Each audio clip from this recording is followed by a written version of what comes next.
સૌને મારા જય ભગવાન, જય परमात्मा, जय आई जी, जय हिंद, जय भारत। सरफरोशी की तमन्ना अब हमारे दिल में है, देखना है जोर कितना बाजू ये कातिल में है। मित्रों, आज अजीमाबादीનું જે લેખકનું આ જે ગીત છે એને પ્રખ્યાત કર્યું હોય એવા એક યુવાનની આપણે વાત કરવાના છીએ। જે રીતે ગાંધીજીએ નરસિંહ મહેતાનું ગીત પ્રખ્યાત કર્યું હતું કે વૈષ્ણવજન તો તેને કહી, એ જ રીતે પંડિત રામપ્રસાદ બિસ્મિલ્લા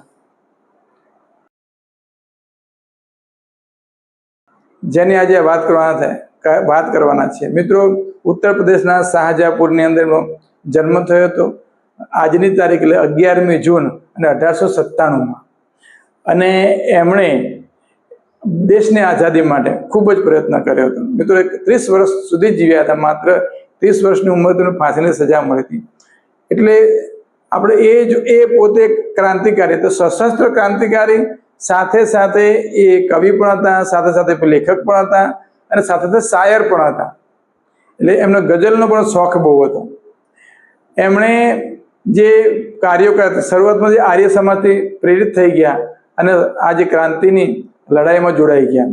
HRA એટલે કે હિન્દુસ્તાન રિપબ્લિક એસોસિએશન, જે સચેન્દ્ર સાન્યાલ અને સાથે મળીને આ એમણે આખી સ્થાપના કરી હતી।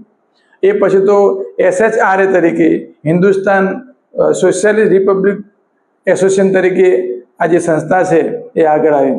મિત્રો, એમણે એક માતૃવેદી નામની સંસ્થા ઊભી કરી હતી। જે સંસ્થા છે એ સ્વાતંત્ર્ય સેનાનીઓના માટે અને દેશના આઝાદી માટે જે ચળવળ કરવાની હતી એની અંદર જે ભંડોળ ભેગું કરવા માટે એક સંસ્થા, માતૃવેદીની સંસ્થા ઊભી કરી હતી।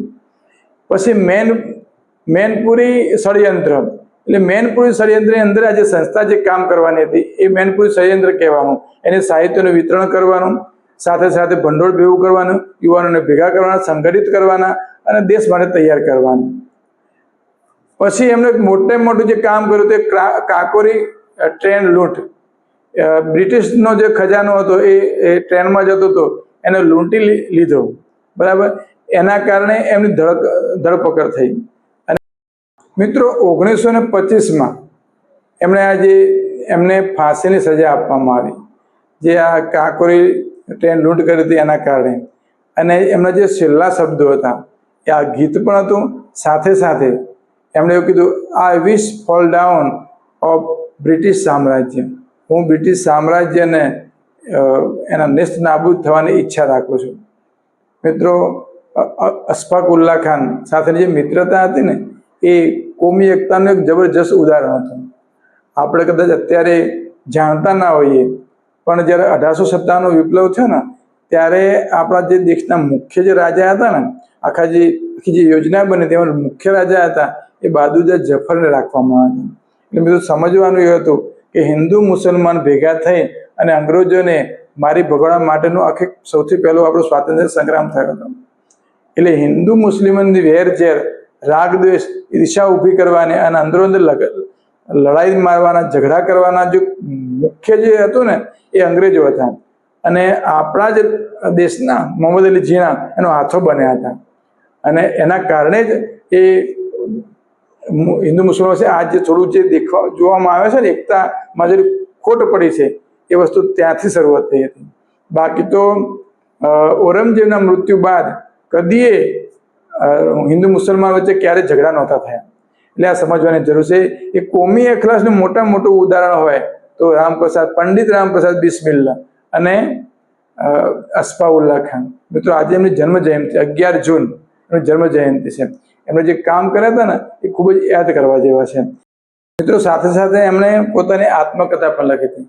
આત્મકથાની અંદર પોતાના મા પ્રત્યેનો પ્રેમ, મા માટેનો આદર એની વાત લખી હતી। ખરાબ સંઘ છે, જે ખરાબ સંઘ થયો હતો એની વાત કરી હતી। બ્રહ્મચર્ય વિશે લખી હતી। દેશની આઝાદી માટે પણ વાત લખી હતી। અને સાથે સાથે એમણે પોતે શાયર પણ હતા, લેખક હતા, કવિ પણ હતા। એટલે ખૂબ બધા એમણે દેશભક્તિના ગીતો પણ લખ્યા હતા અને સાહિત્યિક ગઝલ પણ લખી હતી। મિત્રો, એટલે આ રીતે પણ એમનું કાર્ય, પોતે એક સ્વાતંત્ર્ય સેનાની સાથે સાથે પણ એમણે આ કાર્ય કર્યું। અને મિત્રો, એમણે આપણા યુવાનોને, દેશના યુવાનોને એવું પણ કહ્યું હતું કે ભાઈ, સશસ્ત્ર ક્રાંતિનો માર્ગ છે ને એ છેલ્લો વિકલ્પ છે, બરાબર।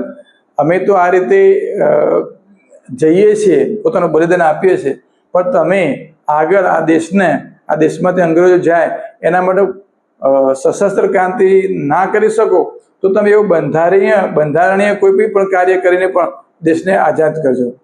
એટલે આ રીતના એમના વિચારો હતા. એમણે ઘણા બધા જે લખ્યા હતા એ સાહિત્ય છે, એમાંથી એમની એક રચના છે જે ખૂબ જ લોકપ્રિય છે. એ બોલીને મારું બોલવાનું અહીંયા પૂરું કરીશ. માલિક તેરી રજા રહે और तू ही तू रहे, मालिक तेरी रजा रहे और तू ही तू रहे, बाकी न मैं रहूं न मेरी आरजू रहे, जब तक कि तन में जान, जब तक कि तन में जान, रगों में लहू रहे, तेरा हो जिक्र या तेरी ही जुस्तजू रहे. जय हिंद, जय भारत.